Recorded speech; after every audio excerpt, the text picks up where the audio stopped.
안녕하십니까, 정의태입니다. 반사회적 집단의 폭행, 유도, 고소, 결국 무혐의, 수단과 방법, 안간이나 이 주제로 말씀을 드리겠습니다. 이 우리 사회의 반사회적인 집단들이 굉장히 많이 횡행하고 있습니다. 이들은 수단과 방법을 안 가리죠. 네, 그리고 심지어는 폭행을 유도한 다음에 고소를 해가지고 사람을 함정에 빠뜨리려고 하는 그러한 행위도 서슴지 않는다라는 것입니다. 그래서 이 종교범죄대책협의회의 한 임원이 폭행 유도 상황을 맡게 되고, 또 이분의 주장에 의하면은 결국에는 정당 방위적 상황이었다, 그리고 도리어 피해자였다, 이렇게 얘기를 하고 있습니다. 그런데 결국에는 고소를 당했고, 그리고 이 상황에서 변호사도 선임하지 않은 채 결국에는 무혐의 판결을 받았다라는 것입니다. 네, 이런 정황들 어떻게 보면은 굉장히 안타깝죠. 네, 안타깝고 사람이 대화를 통해서 또는 우리가 적절한 법과 행정을 통해서 풀어야 할 것을 폭행을 유도한다든지 또는 이런 상황을 만들어 가지고 사람을 함정에 빠뜨리다든지 이런 것은 있을 수 없는 일이다. 저는 그렇게 보고 있습니다. 그래서 이 수단과 방법을 안 가릴 수 있다라는 것, 이것을 굉장히 유의해야 하고, 우리가 이 살아가면서 진실과 사실, 정직, 이러한 측면들을 추구하면서 살아가야 하는데, 그렇지 않은 집단들도 많다라는 것을 우리가 분명하게 인식을 해야 합니다. 그래서 유튜브라든지 또는 각종 본인들의 우호적인 언론을 이용해 가지고 거짓을 퍼뜨리고 거짓 뉴스를 퍼뜨릴 수가 있는 거죠. 그리고 나서 자신들에게 유리한 상황을 계속 만들어 놓고 한 사람을 함정에 빠뜨릴 수 있다라는 것입니다. 이런 부분들이 굉장히 안타까운 부분이 될 수 있어요. 자칫 잘못하면은 누명을 쓸 수가 있게 되는 것이죠. 그렇기 때문에 우리 사회가 정직한 사회가 되어야 된다.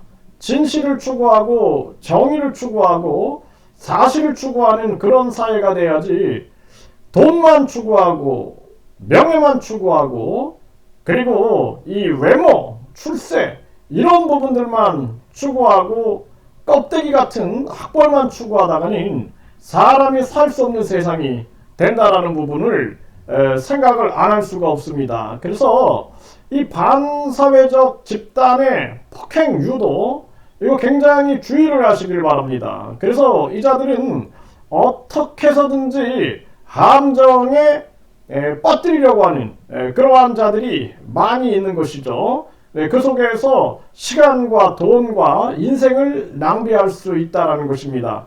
그래서 이 한 임원이 결국 무혐의가 나온 것이 참 다행이다, 저는 그렇게 생각을 하고, 앞으로도 계속해서 수단과 방법을 안 가리는 그러한 행위들이 있을 것이다, 저는 그렇게 보고 있고요.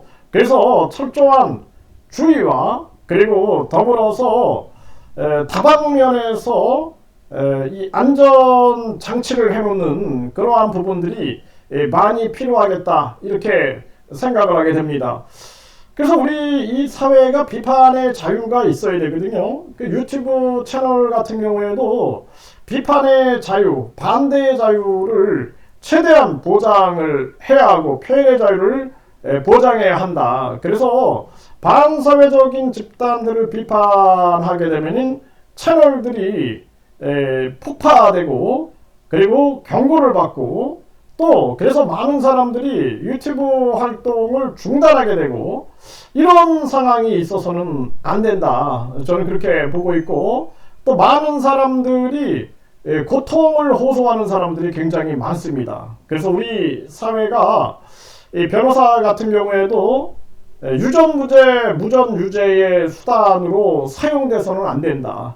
변호사는 적어도 이 공적인 부분으로 뭉쳐 있어야 된다. 저는 그렇게 보고 있습니다. 그래서 우리 사회가 처절하게 반성하고 변하지 않으면 이 대한민국은 망한다. 저는 그렇게 보고 있습니다.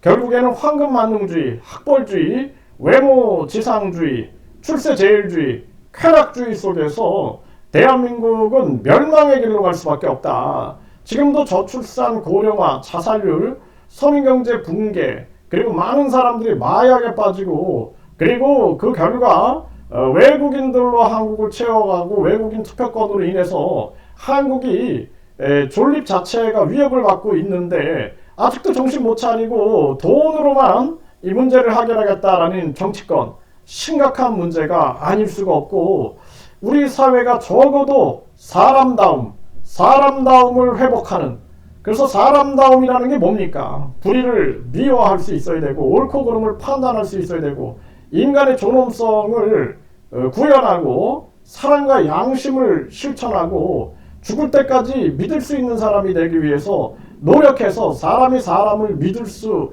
있었을 때 그 사회가 밝은 사회가 되는 거죠. 사회가 밝아지지 않는 한 이 절대로 이 저출산, 고령화, 자살률, 서민경제 붕괴, 이 쾌락주의는 절대로 해결할 수 없는 그러한 정황으로 가게 된다는 것입니다.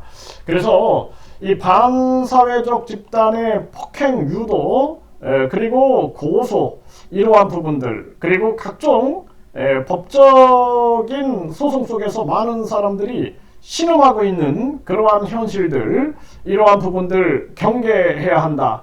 수단과 방법을 안 가리는 게 아니냐, 이런 생각을 하게 되고, 철저한 대비가 필요하다라는 부분들, 그리고 꺾이지 않는 의지가 굉장히 중요하다. 저는 그렇게 생각을 합니다. 그래서 우리 사회를 어둠을 걷게 만들고, 그리고 밝은 사회가 될 수 있게끔 우리가 최선을 다하지 않으면 안 된다. 저는 그렇게 생각을 합니다. 이런 대한민국, 불의가 판치고 불의가 공무원이나 검경이나 언론이나 각종 사회 기득권들과 손잡아서 불의가 지배하는 세상이 된다라면 대한민국의 앞으로 저출산, 고령화, 그리고 자살률, 또 서민경제 붕괴, 이 쾌락주의는 절대로 해결할 수 없고 나중에 한국은 소멸해도 싸다라는 그러한 소리를 들을 수밖에 없을 것입니다. 깨어있는 국민들이 바른 목소리를 내는데 하루하루 힘을 기울여야 한다, 이렇게 말씀을 드립니다.